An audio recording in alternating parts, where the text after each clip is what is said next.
this affiliation that he will make you a stockholder of a company. So, bilang ako, hindi ko iisipin po na bigyan ng share sa isang kumpanya yung tao na kakakilala ko pala.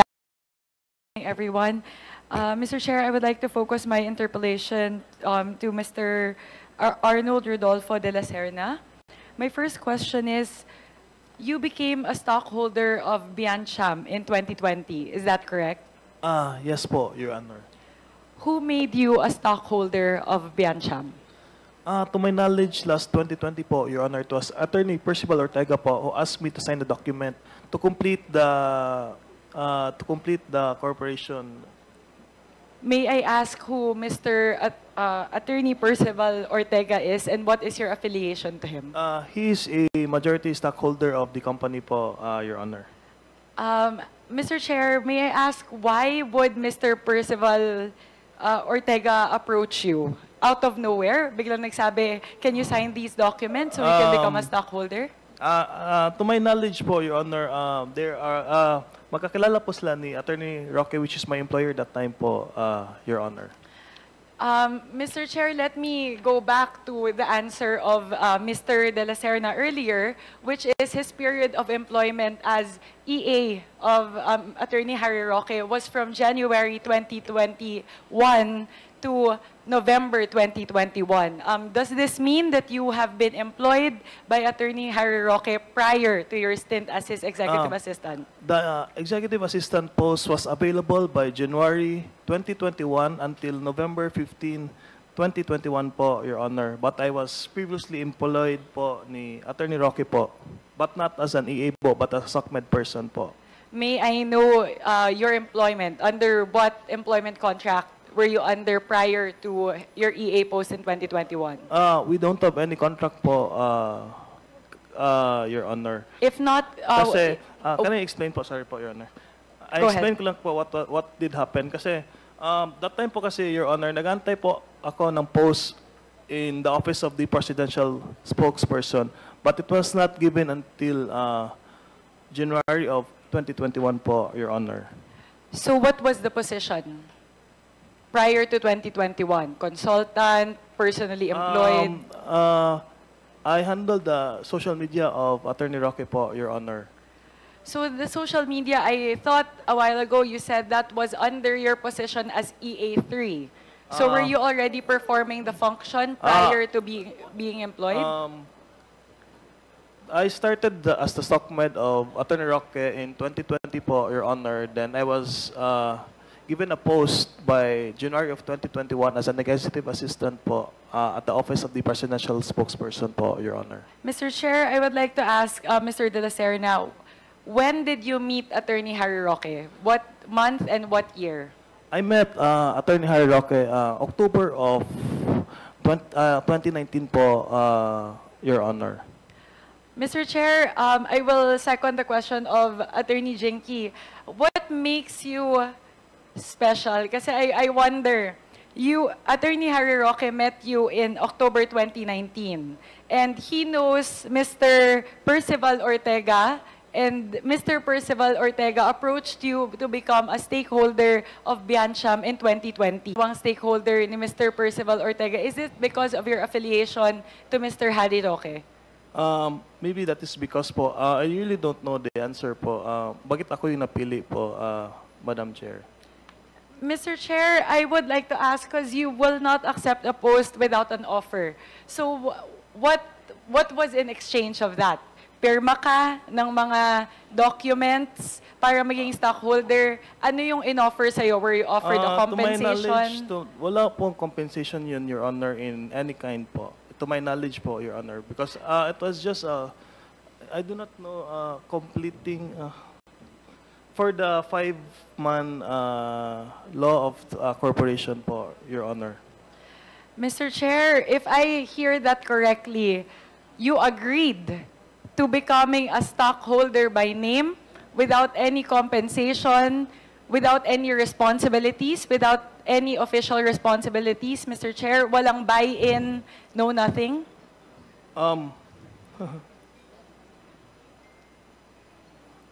I would like to seek counsel, to my legal counsel po, Mr. Chair. Mr. Chair, Chairman. ma- Yes, Mr. Chair, Hello po, Mr. Chair. I would like to seek legal advice from my legal counsel po, Mr. Chair. do you have your lawyer with you? Yes po, Mr. Chair. What is his name? His name is Attorney San Agustin po. Where is Attorney San Agustin? Attorney, can you please enter your appearance before the committee? Mr. Chair, Kevin San Agustin from the Law Office of Rojas San Agustin and Yason, Your Honor. Respectfully entering my appearance for Mr. De La Serna. Okay, thank you. Pakiulit lang ulit yung law firm, yung law office. That's Rojas San Agustin and Yason, Your Honor. Rojas, San Agustin and Yason, Your Honor. Rojas, San Agustin, and Yason. Thank you. Yes, AR, please reply. Mr. Chair, Wait, Congressman Acop muna. may I ask the lawyer who contacted his services? Attorney?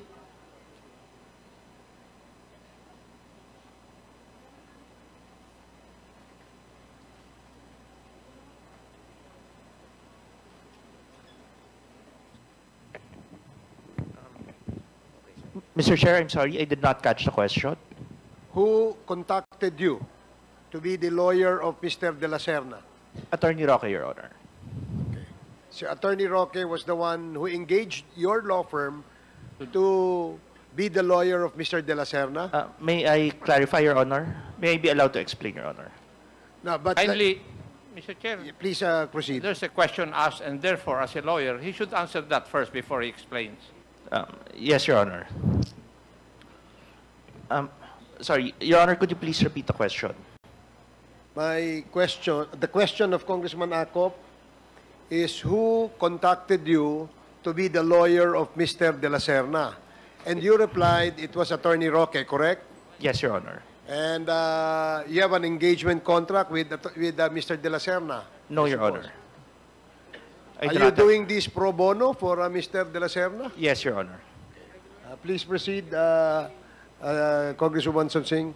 Mr. Chair, let me repeat my question to Mr. A.R. De La Serna. You agreed to be a stockholder by name of Biancham without any buy-in, without any compensation, no dividends, no promise of any offer. Just by name, no responsibilities, when you were approached by Mr. Percival Ortega to sign the incorporation documents. I would like to ask my legal counsel for advice for that, Mr. Chair. Mr. Chair, it is a yes or no question. So, Mr. Chair, I will defer to you whether or not you will allow Mr. De La Serna to confer with his counsel. Can you repeat the question again? I'm sorry, Congresswoman Sonsing. Can you repeat the question? No problem, Mr. Chair. Mr. Chair, my question to Mr. A.R. De La Serna is, when he signed the documents that allowed him to become a stakeholder of Biancham in 2020, when he was approached by Mr. Percival Ortega by endorsement by Mr. Harry Roque, he did so and agreed to become a stockholder by name without any promise of a dividend, a salary, and without any buy-in. So pumayag po siya na will make you a stockholder by name without any responsibilities, without any buy-in into the company, Mr. Chair. Please answer. Hindi naman mahirap sagutin yung tanong ni Congresswoman Swansing. Mr. De La Serna? Mr. Chair, medyo matagal na kasi yung time. I cannot remember if I was given anything that time, to be honest po. So, hindi ko po maalala if I was given compensation or not, but I cannot assume that I was given compensation po. Yun po yung sagot ko. But were you promised salary or any form of compensation when you signed the document? Mr. Chair, I am not sure po if I was given, because that was in 2020 po. Okay. Mr. Please Chair, proceed. if I will sign a document as important as that, becoming a nominal stakeholder, not just a stockholder, actually you're a nominal stockholder as per the documents submitted by Biancham Holdings and Trading Inc. For me, that is such a substantial document to sign. And even though, for example, 10 years ago, I would know if I received a sum or I would know whether I will be offered a salary, Mr. Chair. So I refuse to believe, Mr. Chair, that Mr. A.R. de la Serna does not remember whether he was compensated. But, Mr. Chair, let me add another point. If you don't remember whether you received any compensation at the time or not, since, let me ask another question. Are you still affiliated with Biancham Holdings now? No, Your Honor. How long were you a nominal stockholder of Biancham? Within this year po, Your Honor, nag-sign na po ako kasi kinuha na po siya ng family ni Attorney Roque. I am not allowed to say anything kasi hindi man ako part ng family nila, but they are fixing it already now. Tapos nagpa-sign na sila ng papers sa amin that they are getting my share. My apologies, Mr. Chair. Let me ask for a clarificatory question. Would you mind repeating that, Mr. de la Serna? You said that the stocks were taken away from you.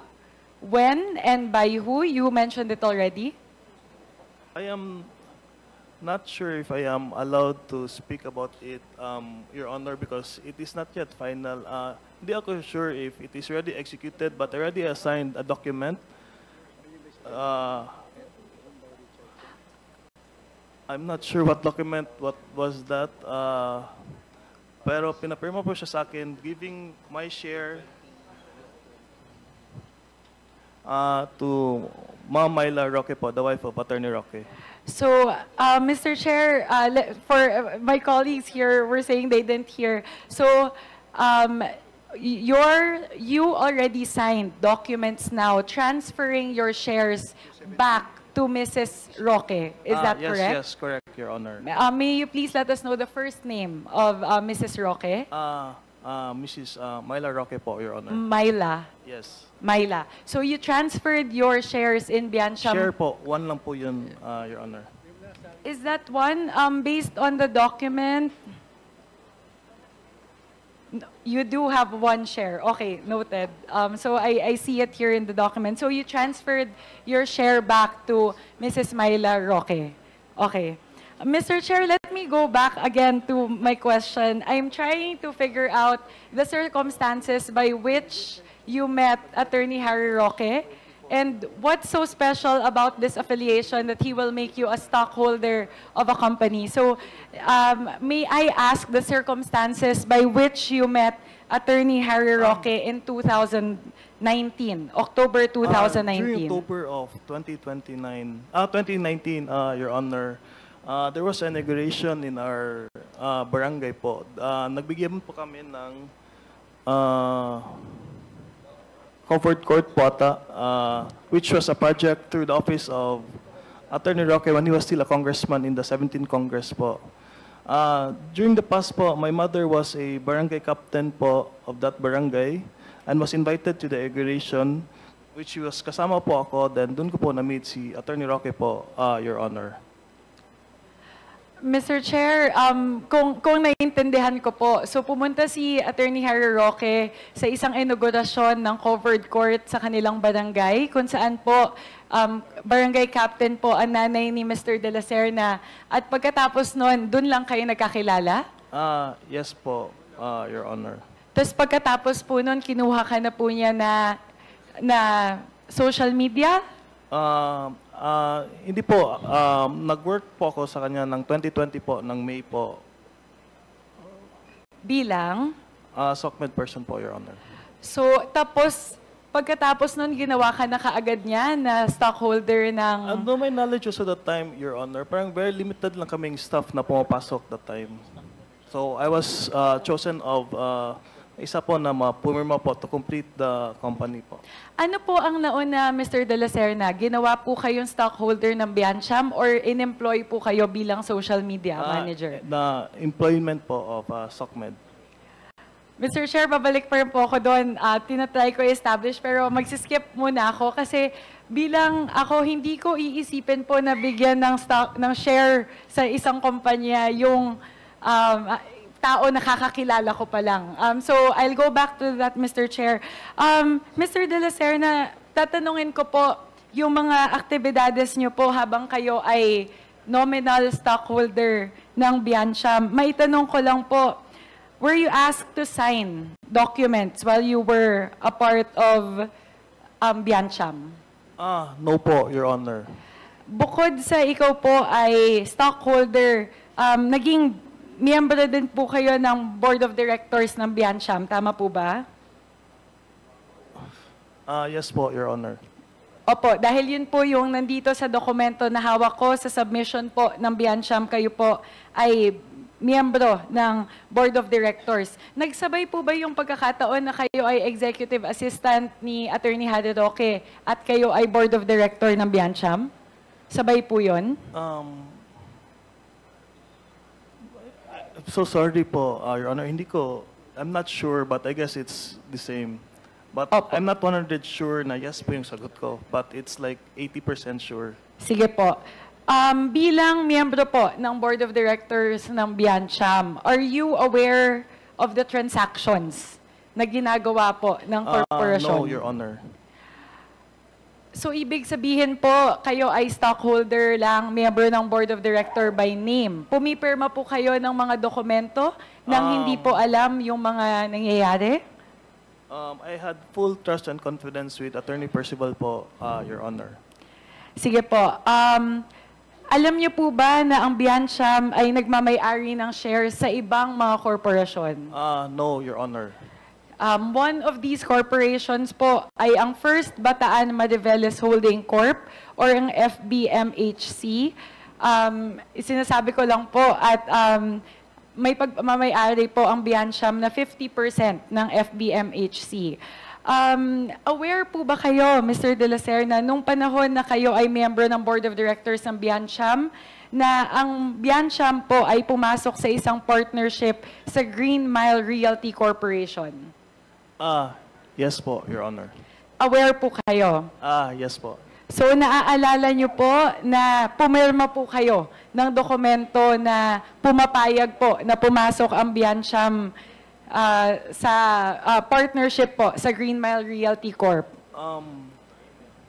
Alam ko may pinirmahan ang document but I'm not sure it was a partnership with Green something po. Hindi ako sure. So, binabawi niyo po yung kanina? Alam ko may pinirmahan akong document but I cannot fully say na it was with Green. Yun po yung sinabi niyo.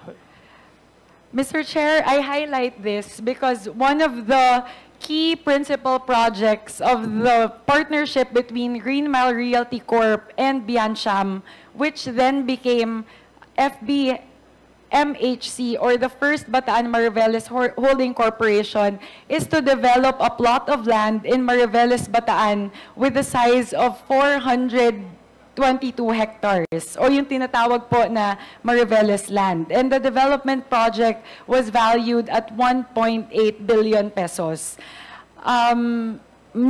Mr. A.R. De La Serna, kayo po ay sumasang-ayon na ang 1.8 billion pesos ay malaking halaga po. Yes po, Your Honor. Napakalaking halaga po nun. At alam niyo po ba kung saan kinuha ng Biancham yung ganito kalaki na pondo para po mabili ang ganitong 1.8 billion pesos na lupa? To be honest po, Your Honor, I did not know the transactions of Biancham po. My apologies, Mr. Chair. Mr. De La Serna, can you please repeat? To be honest po, Your Honor, I do not know the activities of Biancham po. Mr. Chair, I feel like the recurring theme here is Mr. A.R. De La Serna signs documents as the board of director without any knowledge or without reading the subject matter. May I ask po, let's say dumating yung dokumento sa harap nyo. Sino po ang kinukonsulta nyo? Na pwede ko ba itong pirmahan? Hindi ko ito pwedeng Attorney Val pirmahan? Ortega po, I have full trust and confidence to Attorney Percival Ortega po, Your Honor. Sino ulit si Attorney Percival Ortega at bakit, bukod sa ipinakilala siya sa iyo ni Attorney Harry Roque, bakit napakalaki ng pagtitiwala mo sa kay Mr. Percival Ortega? Okay naman po kausap si Attorney Val po, Your Honor. Mr. Chair, may I also, I guess ang parati ko pong naiisip dito ay yung pareho po sa sinasabi ni Ms. Baterna doon sa mga dati nating tanong na pumipirma lang ng pumipirma. Pero sige po, ang tanong ko po, kinukonsulta niyo po ba si Attorney Harry Roque kapag kayo ay pumipirma ng mga dokumento sa Biancham? Ang kinukonsult ko po, Madam, Your Honor, is si Attorney Percival Ortega po. Kahit employer mo, si Attorney Harry Roque, at ibinalik mo yung shares na galing, na nasa sayo, papunta sa kanyang asawa, hindi yes. ba nag-ibig sabihin noon na share nila yon bago ilipat sa'yo, kaya kailangan mo siyang konsultahin sa mga desisyon patungkol sa Biancham? Sorry po, hindi ko na-gets yun. Kasi Your po, Honor. ulitin ko po, di ba, may 1 share ka Yes. sa Biancham. Alam mo ba kanino galing yung share na yon? No, Your Honor. Bakit kanina, nung tinatanong ka namin, ang sagot mo, binalik ko po yung share kay Mrs. Myla Roque. Hindi ba ibig sabihin nun, alam mo, na galing din kay Mrs. Roque yung share na nabigay sa'yo? What I mean sa binabalik ko, Your Honor, is alam ko na completing shareholder lang po talaga ako doon. I do not own anything doon. I have not invested on it. So, binabalik ko lang po kung sino yung sabihin ni Attorney Percival Ortega po, Your Honor. Matanong ko lang po, nung panahon po na nasa Biancham kayo, active pa po ba si Attorney Harry Roque doon sa mga aktibidades ng Biancham? To your knowledge, did he attend any of the meetings? Meron ba siyang... Maski ako po, Your Honor, wala po akong inatinan na meeting po ng Biancham. So, hindi ko po alam kay Attorney Roque if nag-attend po siya. So, Mr. Chair, I believe we have established here that Mr. A.R. de la Serna is a stockholder of Biancham by name, entered into agreements without any knowledge of these agreements. So, by name lang po talaga ay nandun siya. At huling tanong po, Mr. Chair, if I may, do you have any relationship with any other corporation registered with the SEC, either as a stockholder or as a member of the board of directors, bukod po sa Biancham? Ang alam ko, I guess, hindi ako sure po, Your Honor. I guess for the... Pwede ko i-check yung emails ko po. Mr. Chair, Alam ko, meron pong isa pa. I'm not sure if ano po yun. Nag-sign lang din po ako noon, Your Honor. Mr. Chair, this is a very important question. Wala nang ibang kumpanya na ikaw ay pumirma ng incorporation documents? There's one more, to my knowledge po, Your Honor. What is the name of the other corporation? Hindi ako sure, Your Honor. Pero I know in myself na mayroon pa akong isang pinirmahan po. This is critical, Mr. De La Serna. We need to know what other corporation you're a part of. And sino ulit yung nagpapirma sa'yo ng incorporation or... Same po, Attorney Percival Ortega pa rin po, Your Honor. Ano ang relasyon ni Mr. Percival Ortega kay Attorney Harry Roque? There are law classmates po, Your Honor. Law classmates. At nung pinakilala ka, gawin mong stockholder, sinabi na CAR na lang yung kunin mo na... Yes, Your Honor. To complete the requirement of the corporate law po, Your Honor. Is that the same case with this other corporation? Yes po, Your Honor. May you please let us know the name of that corporation?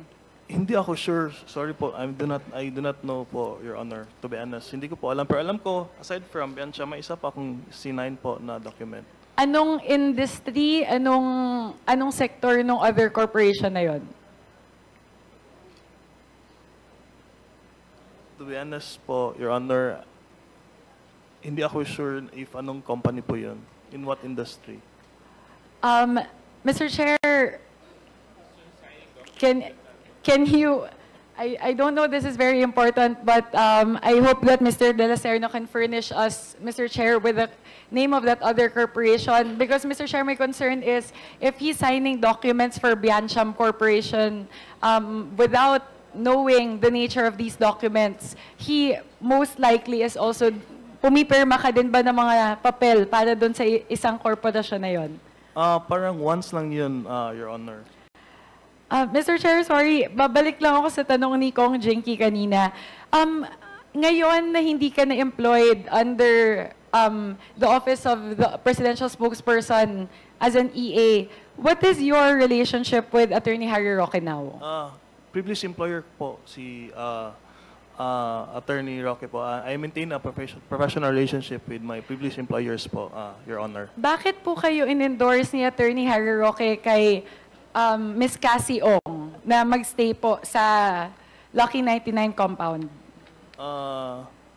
I was not endorsed by Attorney Roque po. Na-introduce niya na po ako. Ako po yung kumausap kay Ma'am Cassandra Leong if pwede ako magstay sa lodging houses po nila in Porac. Pero paano mo nakilala si Ms. Cassie Ong? Through the introduction of Attorney Roque po, Your Honor. So, nag-approach ka lang sa kanya after the fact, na after kayo in-introduce, hindi ka in-endorse tulad ng ibang mga pagkakataon na in-endorse kayo ni Attorney Harry Roque kay Ms. Cassie Ong na nangyari kasi Cassie, dun- pakipasok si AR sa Ang nangyari kasi compound? doon, Your Honor, was nagtanong po sa akin si Ma'am Cassandra if ano ang ginagawa ko po sa Pampanga. Then I was very honest with her that I was looking for a place to stay because I'll be starting my flying school soon. And sabi naman niya they have lodging houses in I know in my knowledge it was Angeles, not even Porac. So when I checked the place, it's 10 to 15 minutes of Salary grade 17 to salary grade 20 po kayo. Sa 10 buwan po na na-employ kayo kay Mr. Harry Roque, parang naglalaro po sa 370,000 hanggang 512,000. Minultiply ko, tama, minultiply ko lang po by 10, yung salary yes. grade 17 at salary grade 20 ngayon. So, yun lang po, wala po kayong natatanggap na compensation galing po kay Attorney Harry Roque. from Gancham po ba yung tanong niyo, Your Honor? O yung tulong, hindi siya tumutulong sa'yo No, ngayon? he endorsed me to Attorney San Agustin po. Actually, ang first meeting namin ni Attorney San Agustin is not Sorry, Mr. Del Sereno, could you speak closer to the mic, please? to be honest po, Your Honor, the first time na nag-meet kami ni Attorney San Agustin is not to represent me in Senate or in